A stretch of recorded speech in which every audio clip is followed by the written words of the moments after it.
Hey, welcome back, everyone. Mark Kakatsch, Taylor Finger, and a special guest today, Brad Koele from the Wisconsin Department of Natural Resources.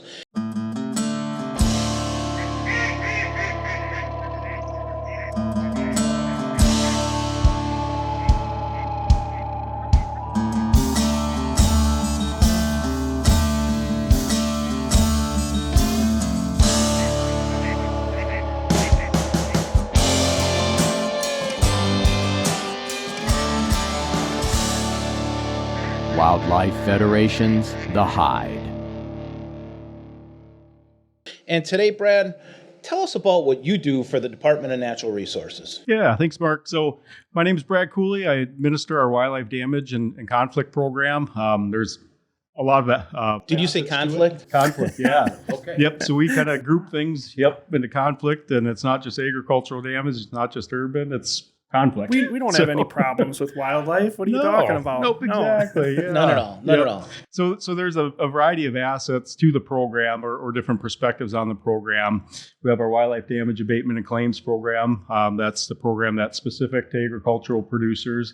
That program covers deer, bear, elk, turkey, and geese. We have a nuisance bear program that we partner with USDA Wildlife Services to respond to nuisance bear conflicts. And then we have kind of just a general urban nuisance program where we help municipalities and certainly individuals within municipalities deal with wildlife conflicts. We have a grant program within that where we provide funding to municipalities for dealing with urban deer or goose issues. Pretty unique, though, right, in terms of our nuisance and damage program, in terms that we do provide compensation to a lot of our ag folks out there, and not a whole lot of other states do that, right? Exactly, yeah. A lot of states do have compensation programs, but they're specific to one or two species, maybe deer, maybe elk, or maybe wolves, something like that. But the variety of species or the number of species that we provide compensation for is above and beyond what many other states do, yeah. So in Wisconsin, when we talk about this program, it's kind of a coordinated effort between multiple agencies, correct? Exactly, yeah. So the wildlife damage, our agricultural program, that is actually administered through the counties. So the counties have some involvement in that. Right now, 70 out of 70 of Wisconsin's 72 counties participate. The only two that do not are Kenosha and Menominee. But all the remaining 70 counties participate. 56 of those contract with USDA Wildlife Services. So then we get, federal partners or federal agency involved in it as well. But yeah, it's a collaborative effort between the counties, between DNR, between Wildlife Services to provide, assistance to producers when they're having conflict. Yeah, that's always one of those ones, whether I get phone calls or our deer people get phone calls and they're thinking the DNR is issuing this, or it's the DNR that's rounding up Canada geese and things along those lines. We're going to get to geese. Yeah, I know. But we do have to work to let them know that we communicate and work directly with another federal entity to make sure that this program happens. Well, the workload's incredible, right? So yeah, we certainly need help. Our biologists don't have the time and capacity to respond to everything. So yeah, we obviously reach out and get assistance where we can. So when we look at numbers, is there like an overall number financially that you have on average that Wisconsin pays out? Yeah, so Wisconsin, if you look at the agricultural statistics, there's roughly 65,000 farms in Wisconsin. We probably deal with, 1,000 to 1,100 a year. So we're only dealing with a small percentage of the producers in the state. And our program is obviously based off of tolerance. Some producers are more tolerant of damage than others. So we're dealing with roughly, 1,000 to 1,100 per year. And only in recent years, only about 250 of those producers actually file claims with the DNR for reimbursement. So that's, those that file claims, we have Wildlife Services or county staff go out there and actually conduct crop appraisals to determine, the amount of loss that was done by those species. And if you add those claims up, appraised damages are roughly 1.3 to 1.5 million annually is what we see through the program. And not only compensation, but we also work with the landowners in terms of damage tags or nuisance tags in terms like rather than necessarily paying them all the time, there's also a way that we give them the ability to somewhat manage the issue on their own, right? Absolutely. We don't just want to write a check. We want to make sure that they're taking efforts to reduce damages. The program is funded by hunter license sales, so it's there's a $2 surcharge on each hunting license and then a $4 surcharge on a conservation patron's license, plus the revenue generated from the sale of antlerless deer carcass tags. That's what funds the damage program. So we don't want to, we want to be responsible with those $100 and make sure that we're preventing those losses as much as we can. So a big part of the program is abatement, whether it's shooting permits or fencing or something else. We want to try to minimize those damages. Right. And so is there any other GPR money that helps fund this program, or is it solely based off a license fee? Yep, it's solely based off a license fee. Yep, that revenue, goes into the program. And the benefit for the hunters, obviously, is that properties that enroll and receive compensation or abatement assistance, they're open to hunters for hunting the species that's causing damage. So I think that's kind of important to mention that, number one, hunters pay for it, right? And I think over the course of time, this has helped the relationship in many cases between the hunting community and the farming community because, not just on this, but we work hand in hand on a lot of different things, right? On a lot of different species and projects. And I think, you mentioned, overall it's about a little over 1.2 million annually. Well, in another episode when we talk other kinds of, potential cost for damage, that 1.2 wouldn't even cover a species cost potentially, right? So I think, as part of the hunting community, it's one more thing that we help fund, that we don't rely on other people, but yet I want to say, the hunter has a direct relationship with the farmer, but not necessarily that farmer before that payout happens to when that land becomes open to hunt, right? And, for me, I grew up in an area where we bird hunted and the nuisance from Canada geese was significant. So there were different measures that those farmers had to, try before kill permits were issued, right? So what are some of those measures that, a farmer or somebody, maybe doesn't have to be a farmer, but, somebody that would, apply for that permit have to do? Yeah, so in administrative rule, there's a list of criteria for us to even issue a removal permit.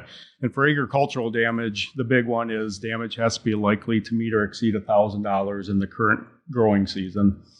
So that's what we mainly look at when we're issuing agricultural damage shooting permits. The other thing we look at is whether or not there's other abatement that we can implement. For instance, if it's a small property and, temporary fencing might be an option, or repellents, or just harassment and hazing. We consider what other abatement, would be effective at resolving those issues. So, our goal is to not necessarily, remove a bunch of animals or shoot a bunch of animals. It's to provide the best abatement we can and the most cost effective. Yeah, attempt that non-lethal Right. abatement first and use either lethal or payment as a last resort. Yep, exactly. Yep. So number one, if you had to say what was probably the primary species that we probably get the most complaints or payout or tags for, what would you say? No doubt deer. Yeah. Just the sheer number of deer in the state, Wait, 1.6, hold 1.8 it. million. Wait a minute. Whoa. Up for debate depending on where you are. Depending on which highway you're north Wait a minute. of. Whoa. Did you say there's deer in this state? There's a few left. Yep. Above Highway 10? I'm just kidding. So all right, continue. Yeah, so deer for sure are, probably 80% or better of their prairie damages every year are deer. Out of that 1,100, it's probably 600-700 of those enrollments are for deer. That's certainly by far the number one animal or species that we see damage. And again, that damage that's occurring essentially when the crop's ripe, ready, either before it's getting picked, or is it all year long? That's all year long. Okay. Yep. Yeah. Once that crop starts emerging, they'll start, browsing on the green foliage and stuff, and that continues all the way through. And of course, no surprise, our big crops are corn, soybeans, and alfalfa are the primary ones. But we see deer damage in everything. cranberries. Our program covers damages to commercial vegetable farms, pumpkins, things like that. So basically, the only thing I think we haven't seen, significant deer damage to is mint and probably hemp.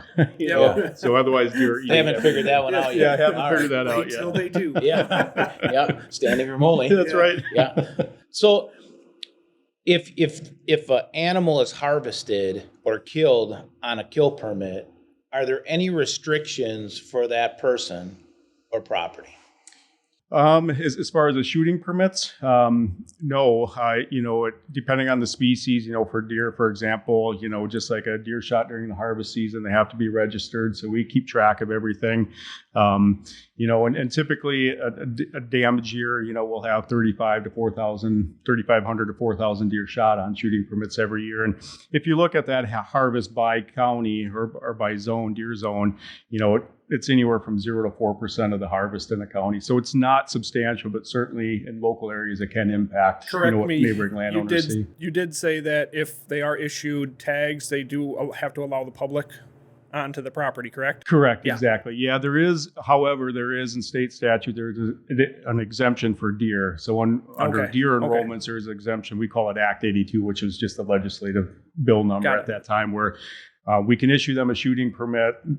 That's the only abatement they receive. They don't have to allow public hunting access, but they're not eligible for compensation either under that. Got it. For all the other species like bear, turkey, Canada geese, if we issue shooting permits for those species, state statute requires public hunting access to those properties. Makes sense. So obviously deer, number one, right? You drive down the highway, you see we have a lot of deer here in the state. But we got an up-and-comer in the program, right? And elk is that up-and-comer. Where does the elk population fit into the damage nuisance program? Yeah, so elk, like you said, up and coming. We've seen a steady increase, over the last 4 or 5 years of appraised elk damages. And the elk damages we're seeing, the initial concern was cranberries, but the elk damages that we're seeing are just regular standard row crops, mainly corn and soybeans.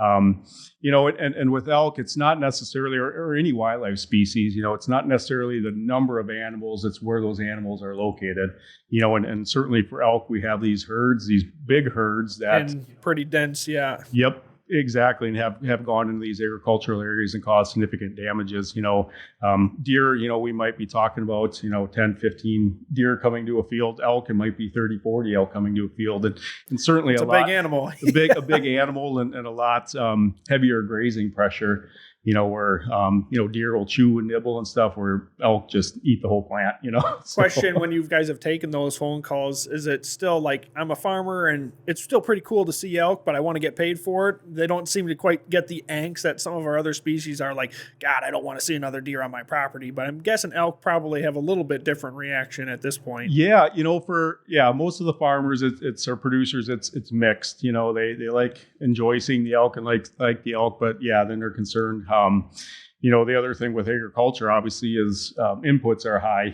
Fertilizer, seed, fuel, all that stuff's high. So they love seeing the elk, but then they kind of try to balance their profits and the bottom dollar. Yep, you bet. Absolutely. No, it's interesting to me that this is something that Wisconsin's unique too. So because I travel all across the country doing a bunch of different things, and when I say, we pay for this, and like, what are you guys doing? And then to go back and look, like it's something from 1940s, 1950s that were in our state code that says, hey, this is what you guys will be doing, and we've just continued to do that. And the fact that now we've set this expectation, doesn't matter what species, all of a sudden we're going to have a game species, we better be paying compensation for it. So, and the last thing I have for you today is, if you look 20 years ago to where we're at today, what, and maybe you don't know exactly, but can you get in a ballpark figure, what has the increase been in financial payout? So we're at 1.2 plus today, 2000. Where were we at? Where were we at as a state back then? Ironically, it was higher back then. What we're seeing, obviously, is with the changes in farming, we're seeing fewer producers, and certainly fewer producers getting into the program, and those producers that a lot of the producers around the state are becoming big producers, right? They farm Sure. thousands of acres. And for them, they don't have the time or energy to add on the damage program to their. What's the acceptable loss essentially is. Exactly. Yeah. They're willing to absorb some of those losses, rather than getting into the program. The other thing that we see is the hunting access component of it. A lot of farmers or producers know people that hunt, or they hunt themselves, and they're just not willing to allow that public hunting access. And in that case, they're not eligible for claims and compensation. So we don't know what those losses are. But yeah, we're if you look at enrollments, if you look at the amount of compensation that we're paying, it's on the decline because of some of those factors. Okay. Well, Brad, thanks a lot for coming today. Absolutely. Really appreciate it. We're going to have you back relatively shortly, and we're going to talk about, other types of damage and nuisance. And but again, thanks, because I don't think a lot of our viewers understand the impact that hunting has in full circle, right? And I think this is a great opportunity to reach out and help people understand that hunting is important in Wisconsin. I want to thank you, Brad. Absolutely. Thanks, Chase Baker, for running the cameras and doing everything for you. And again, thanks to Milford Hills for letting us use their facilities. Absolutely awesome. Wisconsin's premier shooting facility. Absolutely. Thank you, everyone. Hope to see you soon.